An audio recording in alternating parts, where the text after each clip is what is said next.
Kararating ko lang sa hotel ko. Grabe. Nilakad ko lang from Kaohsiung main station.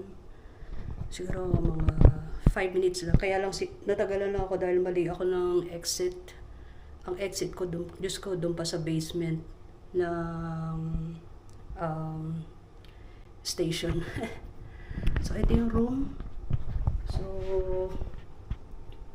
mukhang secure naman. Okay.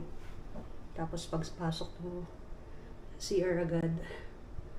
So, safety first. Ito lagi kong ginagawa pag mag-check-in ako sa hotel. Inaano ko, binablog ko. Tinanggal ko muna yung shoes ko. Then, binablog ko yung mga amenities o yung mga nandito sa hotel. So, may chinelas, tapos may tissue. Okay. May set ng towels. So, 1, 2, 3, 4 ata. Dalawang maliit, tapos isang malaki. Tapos, may glass dito. Okay. May sabon. Yung water. Yan. It's working naman. So, may bidet. Pang 4-star hotel nga talaga. Okay naman yung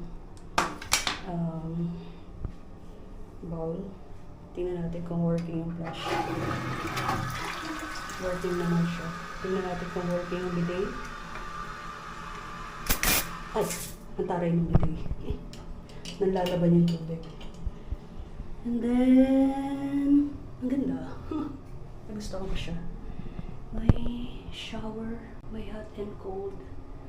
So, ayan yung pinaka-faucet niya. Ganda. Alam mo, mababa lang yung ceiling. Pero aircon naman, hindi naman siguro mag-moist. Hindi ko na lang alam kung paano gamitin yung hot and cold, kung paano gumagana. Ang init dito. Ang init dito sa Taiwan. Sa totality. Lock ko muna. Okay, ganun yung pag-lock. Safety first. So, ito yung power card ko. Yung key card, tsaka yung power card. Isa lang. Sound temperature is 23 degrees. Okay. Pagdating mo sa room, may courtesy na slippers. Tapos, hindi ko alam kung ano ito. Kutsara. May plastic. May laundry plastic. Tapos, may eco bag. Angas. Mayroong bottled water. Tapos may heater. Hindi ko na siguro gagamitin yan. Kasi yung 7-Eleven ay ang dami rito. Nagmumura ang 7-Eleven. Okay. So ito yung pinaka hangiran ng damit. Wala siyang cabinet. Wala siyang built-in cabinet. Smoke detector. Ayun yung aircon. Smoke detector. Okay. TV. Ganda. Tapos, pwede kang sulat dito. Ito na yung pinaka-study table mo. So, ito yung kanilang Emerald. Hindi ko alam ito. Condom. Okay, may personal rep.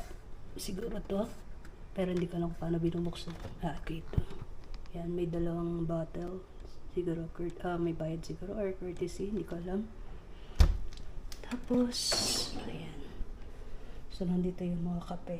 Tapos, may dalawang coffee cup. 1, 2, 3, 4. Ito ay, oops. Okay, hair dryer. Wala naman, hindi ko magagamitin yun kasi bigay naman buko. Then, may isang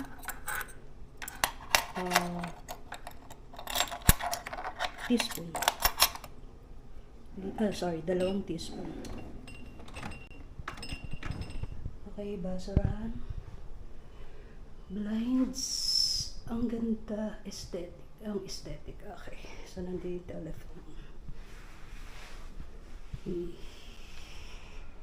Tapos dito, nandito yung remote. Tapos may tissue holder dito. And then may side table. And then yung pinaka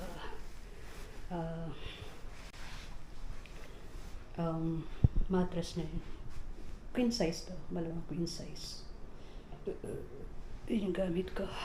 Grabe. So, ang ganda, ang cozy ng lugar.